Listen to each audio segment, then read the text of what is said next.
You usually expect massive organizational failure to be, well, loud. Right, very loud. I mean, when we look for the root cause of a corporate collapse, we expect this undeniable inciting incident, like a blatant embezzlement scandal or a sudden barrage of lawsuits just hitting the front desk. Or $1 million special assessment dropped overnight. Yeah, exactly. We look for the explosion. Because the autopsy of a disaster is always easier to process when there is a clear, catastrophic event right there on the timeline. Oh, for sure. But if you were listening to this deep dive today and we were speaking directly to you, the senior-level HOA property management executive, Yeah. you know that in the realm of community governance, the real disaster rarely announces itself with a bang. No, it creeps in silently. Right. So our mission today is to unpack this fascinating source document by Daniel Steele.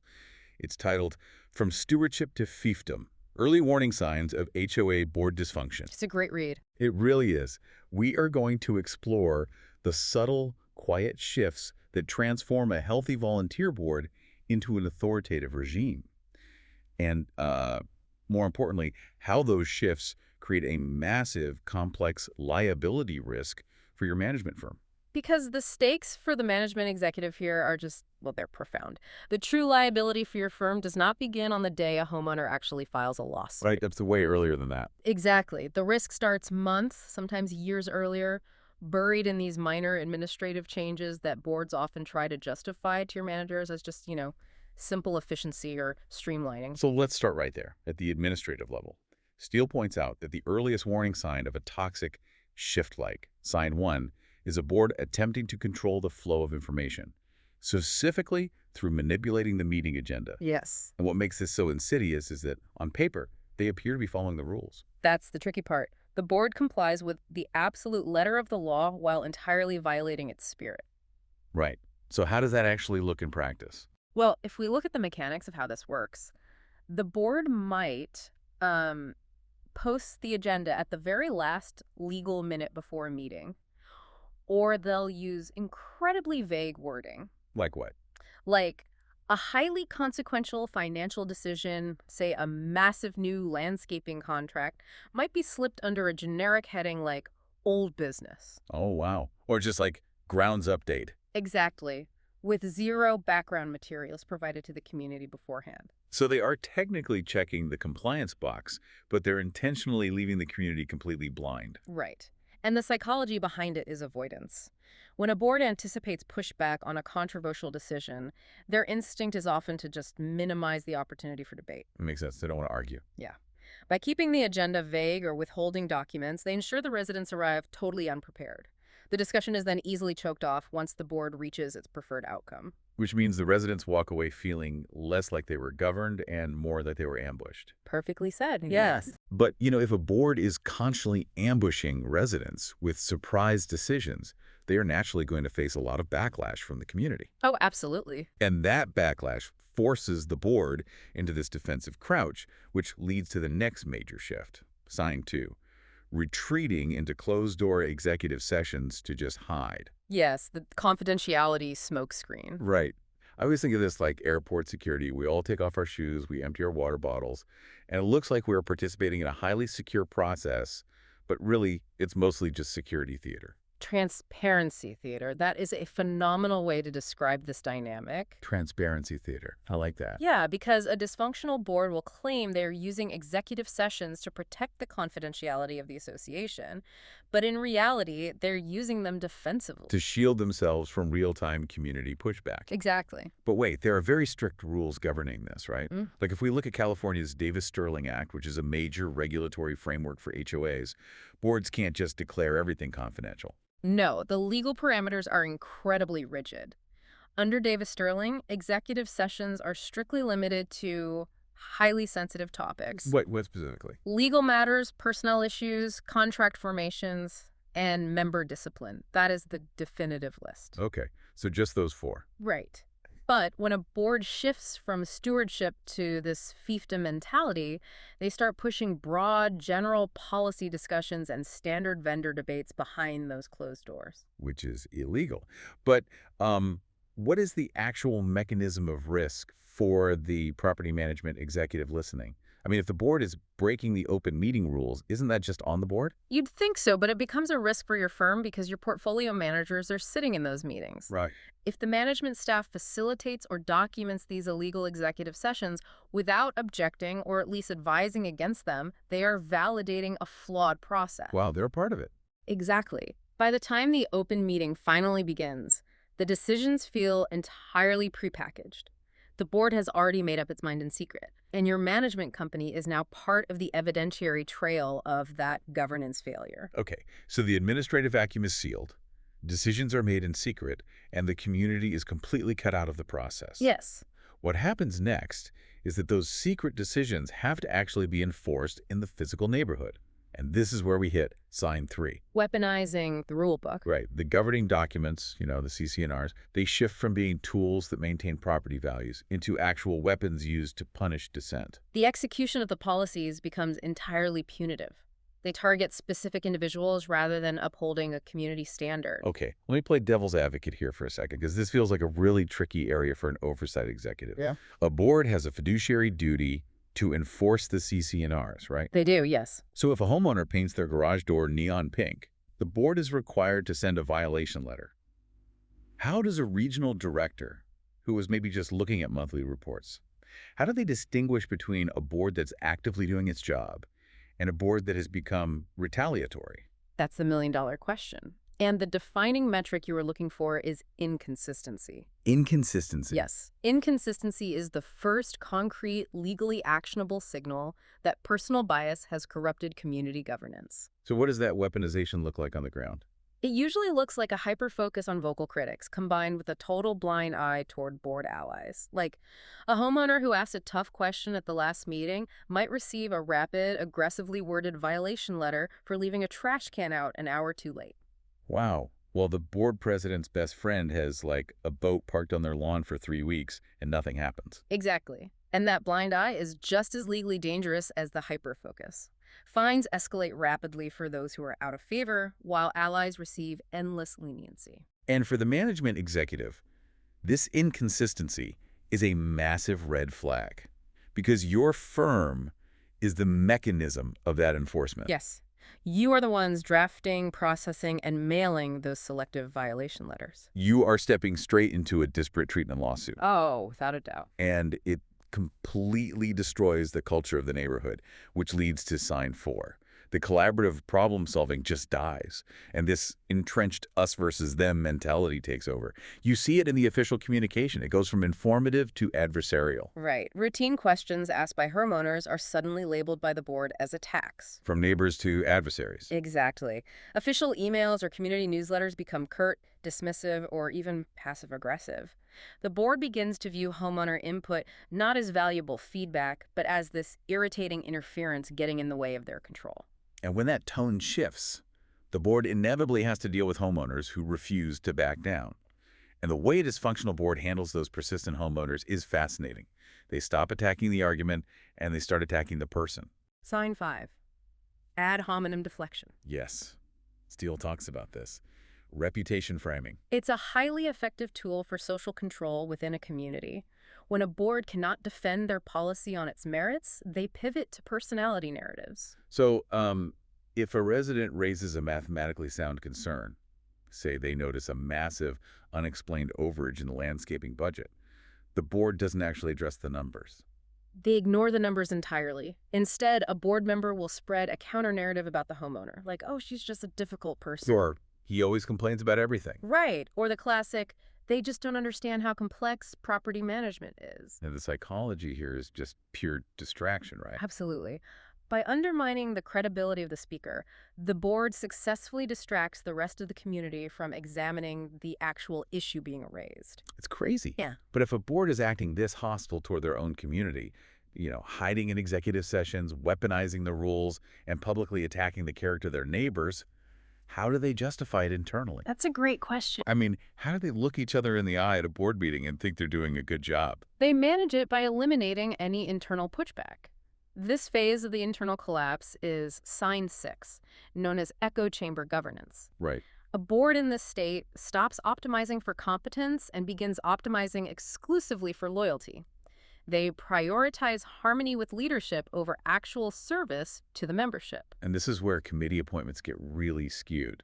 Instead of utilizing, say, a retired civil engineer who volunteers for the architectural committee, the board president appoints their neighbor who just agrees with everything they say simply because it feels safer. Yes.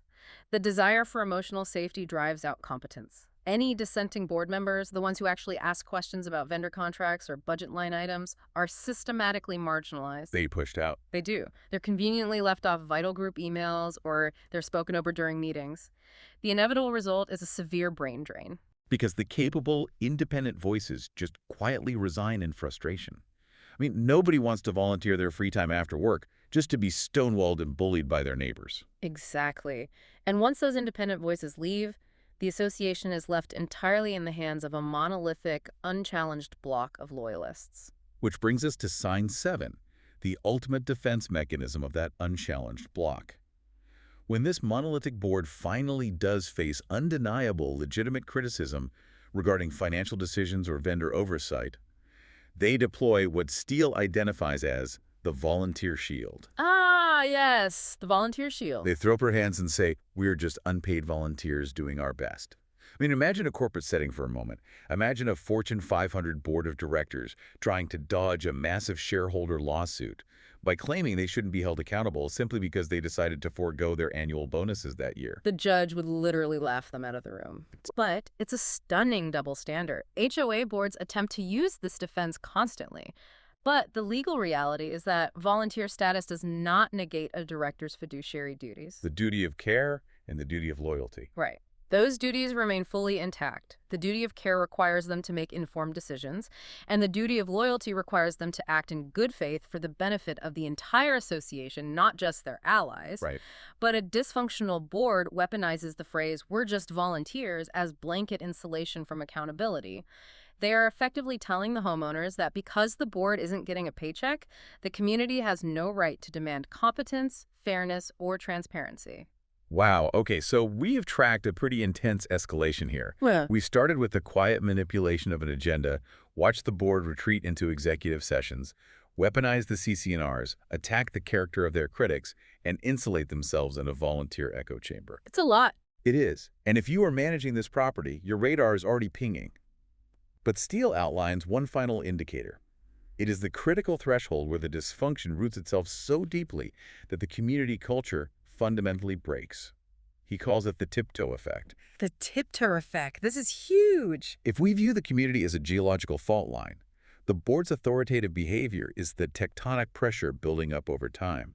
The tiptoe effect is the seismic tremor right before the earthquake hits. It really is. The psychological shift of the tiptoe effect is profound. You know a community is in deep trouble when residents start managing their tone incredibly carefully out of fear of retaliation. Right. Homeowners stop focusing on the substance of their concerns and start obsessing over how to avoid angering the board. It's a literal culture of fear. Residents literally hesitate to hit send on a polite email to the management company because they are terrified. It will trigger a sudden retaliatory architectural violation for a slightly overgrown bush. They are walking on eggshells in their own neighborhood. And when governance shifts entirely from stewardship to authoritative control, the residents feel it.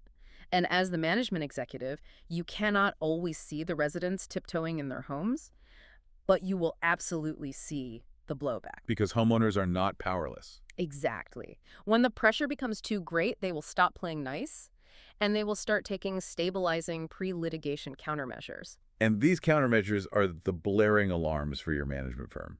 So what does that seismic tremor actually look like when it hits the manager's desk? Well, the first major countermeasure is the immediate shift to paper trails. Paper trails. Okay. Yeah. Residents will abruptly refuse to discuss association business over the phone or during a quick chat in the hallway. They will move all communication to email. So they have a record of everything. Right. They will start calmly and factually documenting the exact inconsistencies in rule enforcement that we discussed earlier.